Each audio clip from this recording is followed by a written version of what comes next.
One decision changed her life forever. One night she still cannot talk about. And one truth her son was never meant to hear. This is where it began. Joke was not born in Lagos.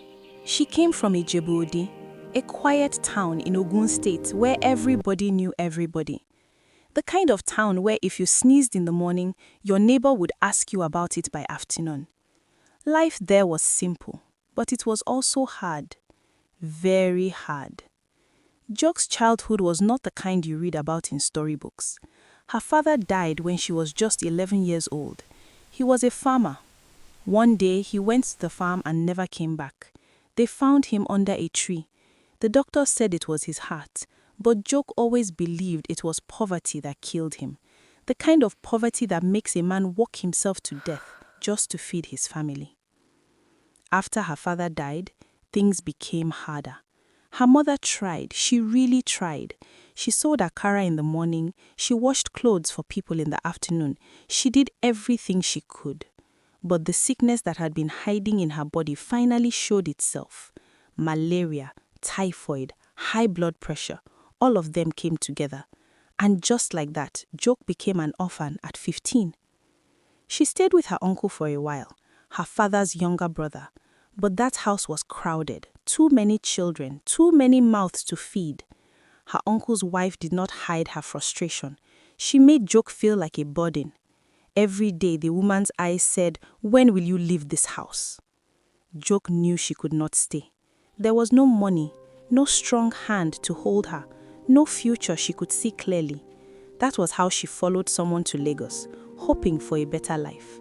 The person was a family friend, a woman who came to Ijebu-Ode to visit during Christmas.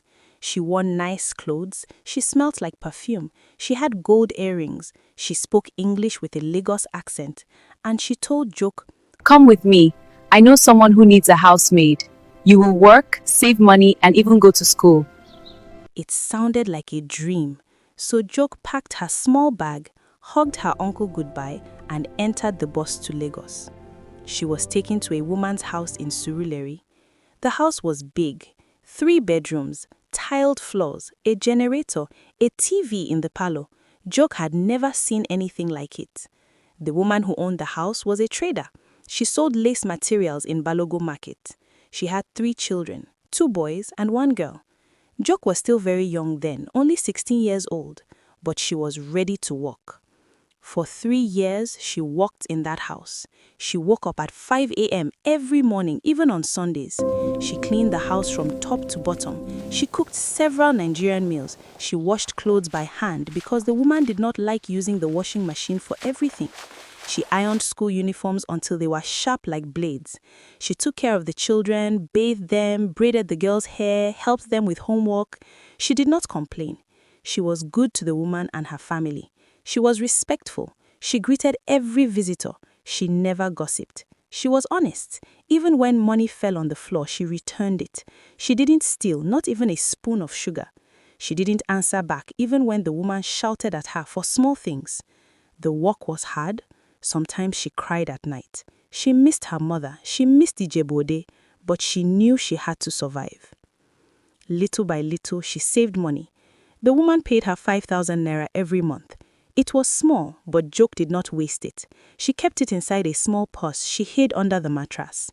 She only spent money on important things: toothpaste, soap, sanitary pads. Sometimes, the woman's relatives who visited the house gave her tips: 200 naira here, 500 naira there. Joke saved everything. After 3 years, her contract was finished. When her time was up, the woman called her one evening and said, "Joke, you are a good girl.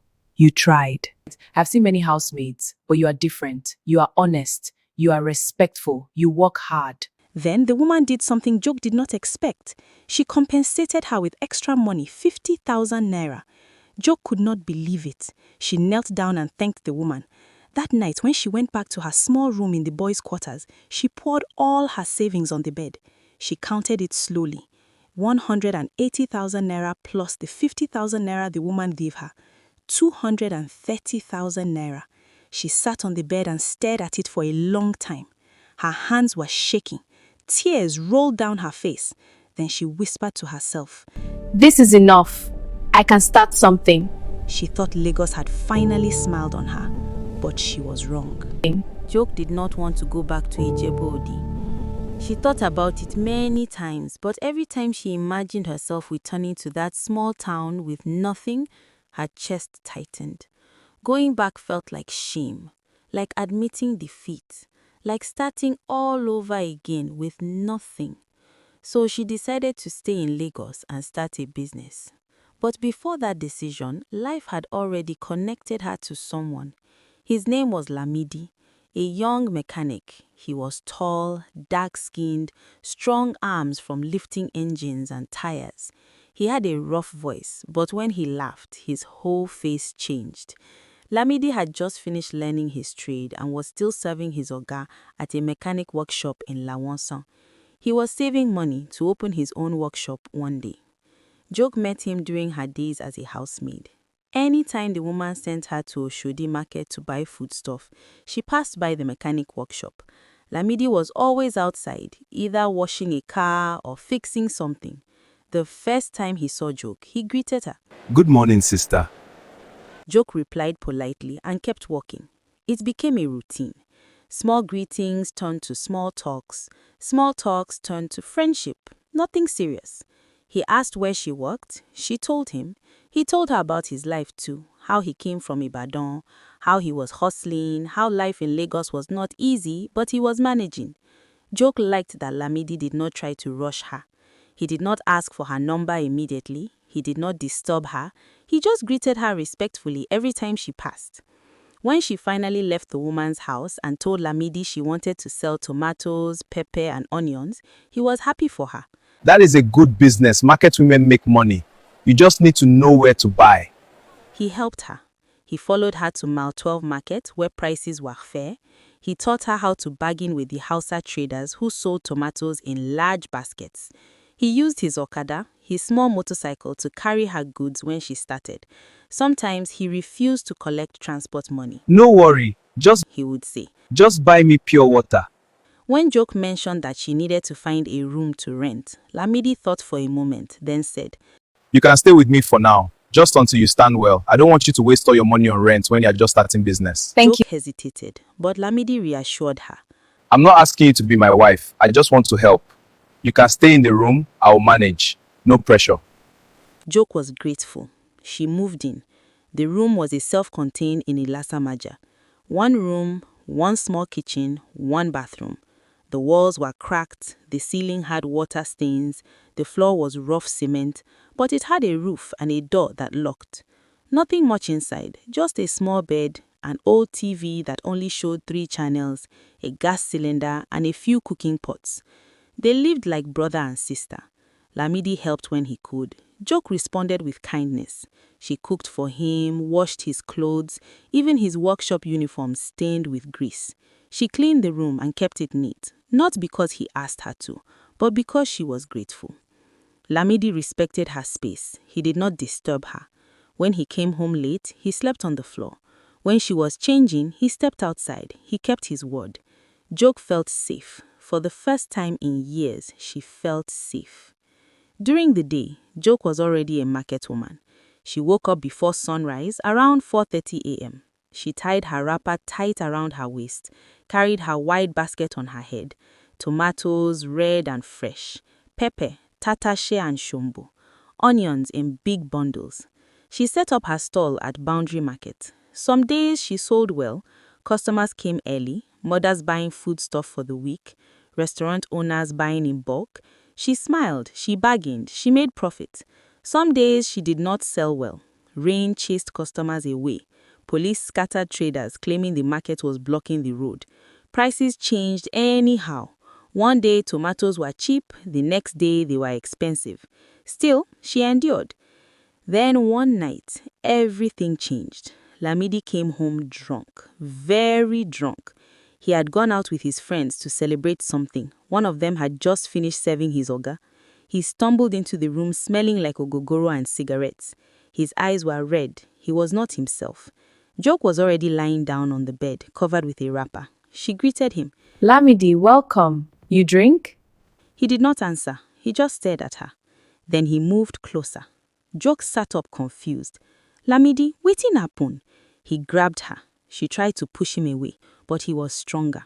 She cried, she begged, she fought, but she was weak, and he was drunk and angry and selfish.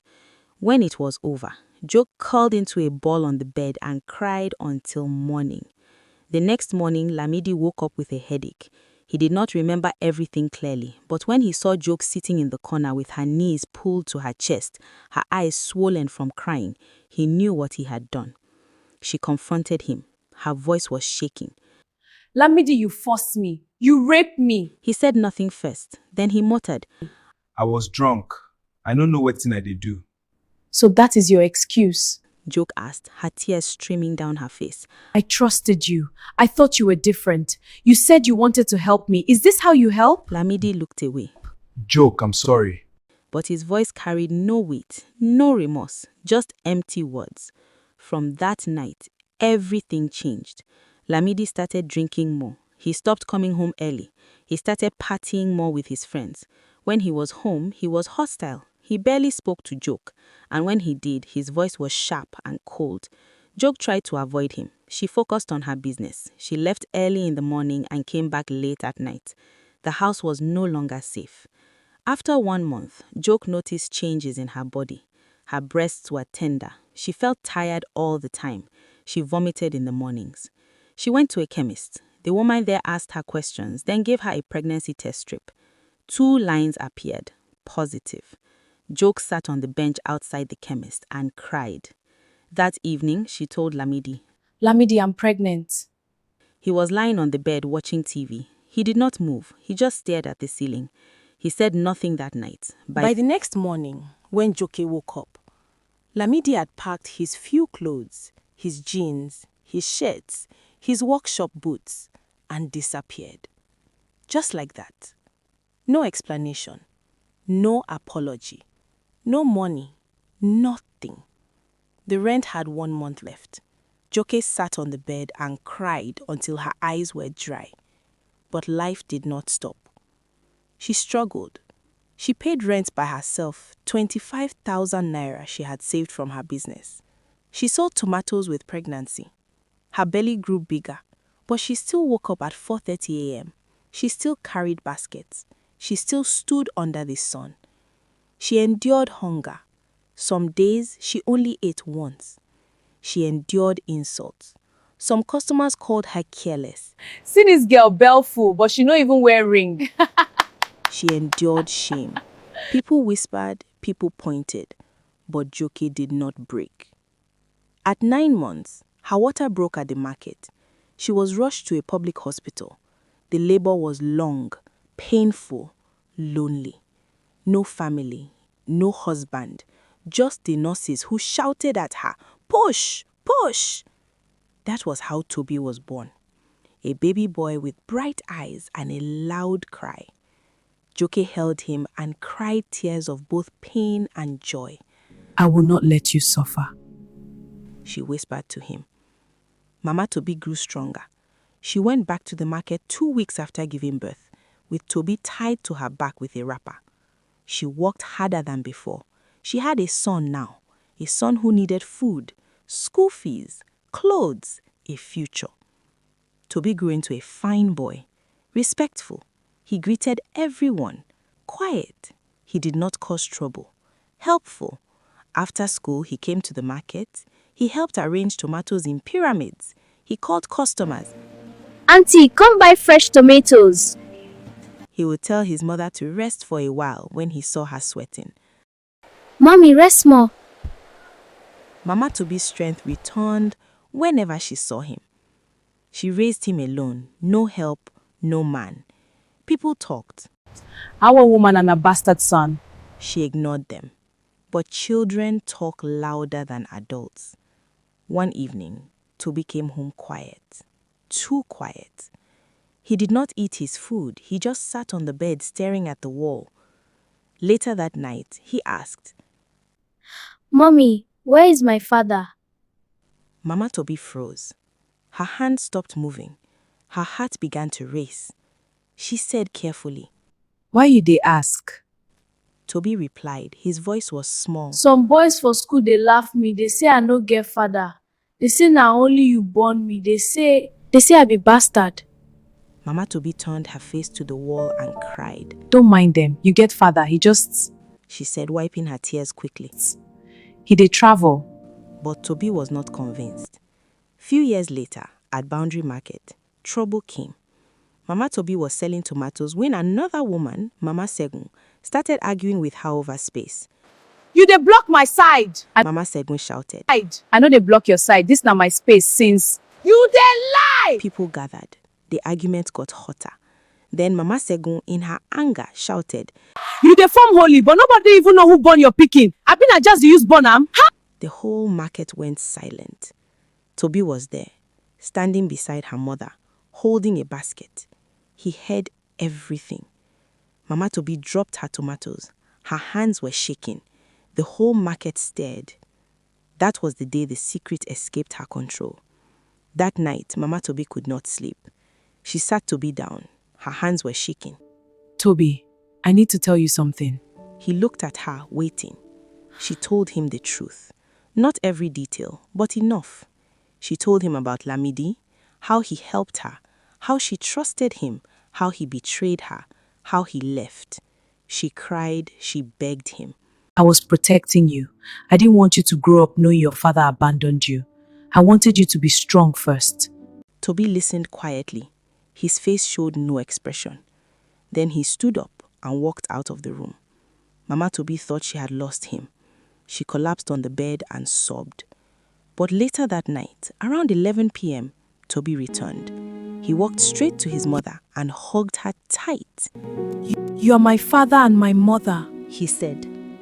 Mama Toby broke down. Years later, when Toby was 14, Lamidi returned. He was no longer struggling. He was now a big mechanic boss. He had his own workshop in Ikeja. He had many apprentices. He drove a Camry. He wore gold chains. But life had punished him too. After years of reckless living, drinking, women, partying, his body could no longer produce children. The doctors confirmed it. He was impotent. That was when he remembered Joke and the son he abandoned. When he finally found them and saw Toby, tall, handsome, respectful, he broke down in tears. He begged to be part of his son's life. Mama Toby refused. I raised him alone. She said. Where were you when I was suffering? Where were you when he was crying at night? You don't deserve him. Lamidi begged elders. He brought pastors. He brought family members from Ibadan. After many meetings, Mama Toby agreed to co-parenting only. She refused the marriage, no relationship. You can see him, she said, but don't think you are his hero. Today, Mama Toby still goes to the market, still selling tomatoes, still waking early, but standing taller because she survived. Not because life was easy, not because people were kind, but because she refused to break.